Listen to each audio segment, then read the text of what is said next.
केवल बातें होती रही दिल्ली में, काम करने का प्रयास ही नहीं किया, दिल्ली को उलझा के रखा। आज आप खाली भाजपा विधायकों की बात मत करो, विपक्ष में भी जो पहले पक्ष में होते थे विधायक कहते हैं हमारे यहाँ की लाइनें, हमारे यहाँ का सीवर, हमारे यहाँ की बुरी हालत। सर, सीवेज ट्रीटमेंट प्लांट्स को कभी कामगार किया ही नहीं गया, कभी उस पर खर्चा हुआ ही नहीं। कैसे यमुना साफ होती? वो सारे के सारे नाले जब गंदे होकर के यमुना में गिरेंगे अध्यक्ष जी, कैसे यमुना साफ होगी? इनकी मंशा ही नहीं थी। केंद्र ने पैसे दिए, बर्बाद कर दिए, बाकी जगहों से जो असिस्टेंस मिला बर्बाद कर दिया, कस्में खाई यमुना साफ करूंगा, परंतु नहीं किया। आज हमने अपने बजट में 500 करोड़ रुपए की लागत से सीवेज ट्रीटमेंट प्लांट की मरम्मत और विकास के लिए रखे हैं। 500 करोड़ रुपए, 250 करोड़ की लागत से पुरानी सीवर लाइनों को बदलने के लिए रखे हैं। 250 करोड़ रुपए हमने वाटर ट्रीटमेंट प्लांट्स के लिए रखे हैं। हमने इस पूरी पानी की व्यवस्था को, सीवेज सिस्टम को सुधारने के लिए सुपर सकर मशीनें पहले दिन सरकार के बनते ही सबसे पहले आते ही ऑर्डर किया। अभी वर्तमान में सीवर सुपर सकर मशीनें केवल 2 हैं। पहले दिन आते ही पीडब्ल्यूडी मिनिस्टर यहाँ बैठे हैं, हमारे जल बोर्ड के मिनिस्टर यहाँ बैठे हैं, 31 सुपर सकर मशीन पहले दिन ही किराए पे लाने के लिए ऑर्डर दे दिया गया था। और भी जितनी जरूरत है मंगाई जाएंगी। 20 करोड़ रुपए हमने इस हेड में रखे हैं। इसके अलावा वजीराबाद ट्रंक सीवर लाइन के रेनोवेशन के लिए 10 करोड़ रुपए का हेड रखा है। जितने भी दिल्ली में गंदे नालों में जो जल रोकने के लिए, उनका उपचार करने के लिए ड्रेन्स की टैपिंग करने की परियोजना चलाई जाएगी, उसमें 250 करोड़ रुपए का फंड रखा है। सीएलसी ड्रेन की मरम्मत करने के लिए 50 करोड़ का फंड, जल आपूर्ति से वंचित जो एरिया है वहां जल आपूर्ति करने के लिए 50 करोड़ का फंड, नजफगढ़ ड्रेन में जो परिवर्तन करने, उसको रेनोवेट करने के लिए 200 करोड़ का फंड रखा गया है। ये सारे अलग अलग हेड में, ये सब पानी का है, सीवर का है। आप चिंता मत करिए, पानी सीवर अब समस्या नहीं रहेगा कुछ समय के बाद, जब ये सारे काम आप लोग इंप्लीमेंट करा लेंगे। वाटर लॉस को रोकने के लिए और एफिशिएंसी बढ़ाने के लिए 200 करोड़ की राशि से जो हरियाणा से मुनक नहर खुले में आती है, जिसका 30-35% पानी लॉस हो जाता है, उस ओपन कनाल को पाइपलाइन में कन्वर्ट किया जाएगा। पाइपलाइन के माध्यम से आएगा ताकि ना चोरी हो ना लीकेज हो। ये काम, ये 9000 करोड़ के काम बता रही हूं अध्यक्ष जी मैं। जल संकट से निपटने के लिए हमने 100 करोड़ की लागत से नए बोरवेल और रेनी वेल्स को स्थापित करेंगे। दिल्ली में वाटर बॉडीज के उद्धार के लिए ग्रामीण एरिया से हमारे बहुत सारे विधायक है, बार बार बोलते हैं कि जी वाटर बॉडीज, उन वाटर बॉडीज को पुनरुद्धार के लिए 50 करोड़ रुपए की राशि हमने आवंटित की है और रेन वाटर हार्वेस्टिंग के लिए 50 करोड़ की राशि रखी है और इमरजेंसी वाटर स्टोरेज के लिए 150 करोड़ रुपए की राशि रखी गई है। 150 करोड़। पहले सरकारें पड़ोसी राज्यों को कोसती रहती थी, लड़ती रहती थी, ये है। हम अपनी सरकार के माध्यम से पड़ोसी राज्यों से भी बात करेंगे जो ये गैप पानी का है, इसमें हमें वो मदद करें। और उन सब के लिए हमने इसीलिए इमरजेंसी वाटर स्टोरेज का जो प्लानिंग है उसको किया है, ताकि वो पानी दे तो उनको लाने की व्यवस्था बन जाए। अध्यक्ष महोदय, जिस दिन दिल्ली चुनाव का परिणाम आया था, उसी दिन प्रधानमंत्री जी ने घोषणा की थी कि संकल्प पत्र में यमुना जी को साफ करने का वायदा दिल्ली सरकार के लिए सबसे पहली प्राथमिकता होगी। यमुना को साफ करना हमारी पहली प्राथमिकता है।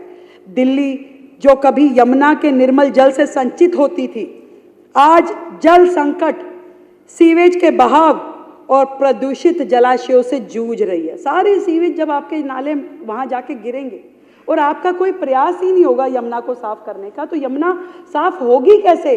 केवल झूठे वायदे, झूठी कस्में पिछली सरकारों ने खाई और पिछली सरकारों की उदासीनता ने दिल्ली की ना तो प्यास बुझाई, ना जल संकट को समाधान किया और यमुना जी को भी नाले के रूप में बना दिया गया। परंतु भारतीय जनता पार्टी की दिल्ली की सरकार, प्रधानमंत्री श्री नरेंद्र मोदी जी के साबरमती रिवर फ्रंट और नमामि गंगे जैसे ऐतिहासिक पहलों से प्रेरित होकर हम दिल्ली के जल प्रबंधन को आधुनिक, वैज्ञानिक और सतत विकास के साथ जोड़ करके बनाने के लिए प्रतिबद्ध हैं और यमुना की सफाई के लिए प्रतिबद्ध है। यमुना केवल एक नदी नहीं है हमारे लिए, एक नदी नहीं है, बल्कि ये हमारी सांस्कृतिक और ऐतिहासिक धरोहर है, हमारी धरोहर है, हमारी माँ है, आराध्य है। यमुना की सफाई हमारे घोषणा पत्र का एक महत्वपूर्ण अंग है और इस बजट की भी मुख्य प्राथमिकताओं में से एक है। यमुना भारतीय सभ्यता के ताने बाने में बहती हुई जीवन रेखा है, हम सब के लिए जीवन रेखा है, लेकिन दुर्भाग्य है कि पिछली सरकार इसे स्वच्छ करने में विफल रही। हमारी सरकार निर्णायक कदम उठाएगी और लगातार यमुना जी को निर्मल और स्वच्छ बनाए जाने की दिशा में काम करेंगे। इसके लिए हमने 500 करोड़ रुपए की लागत से 40 decentralise sewage plant, 40 decentralise sewage plant, ताकि कोई भी गंदा नाला यमुना जी में ना गिरे। इसके लिए हमने 500 करोड़ रुपए की अलग से व्यवस्था की है, ताकि वो सीवेज का पानी उसी जगह पे ट्रीट कर दिया जाए और यमुना में जो पानी जाए वो साफ पानी जाए। अध्यक्ष जी, इसके लिए हमने अलग से 500 करोड़ की व्यवस्था की है। अभी जितने भी मौजूदा STPs हैं उनको अपग्रेड करना भी हमारा संकल्प है। सीवेज ट्रीटमेंट की ऑपरेशनल कैपेसिटी को हमें सुधारना होगा। आज की डेट में जितने भी हमारे सेंटर्स हैं सब अपनी ऑप्टिमम उस पे चल रहे हैं, एफिशिएंसी पे चल रहे हैं।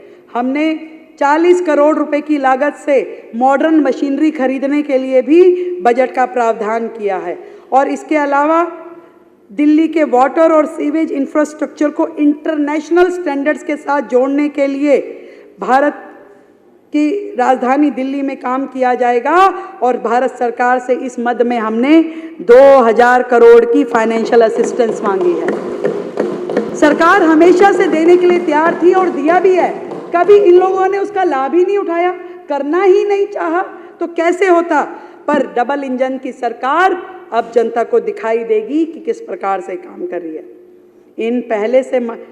इन सभी माध्यमों से दिल्ली वासियों के लिए clean drinking water, sewage management, clean Yamuna का वादा जो हमारा है वो भविष्य को जल संकट से मुक्त करने की हमारी कमिटमेंट है। काम मुश्किल जरूर है, वर्षों से उपेक्षित दिल्ली को राह पे लाना इतना आसान नहीं होगा, ये बात हम सबकी समझ में आती है। पर मैं इस सदन को ये बताना चाहती हूँ, इस दिल्ली वासियों को ये बताना चाहती हूँ कि लहरों से डर के नौका पार नहीं होती और कोशिश करने वालों की कभी हार नहीं होती। अगर ईमानदारी से कोशिश की होती तो शायद आप लोग भी कर लेते, परंतु ईमानदारी से कोशिश की ही नहीं गई। परंतु अब सरकार इस काम को करेगी।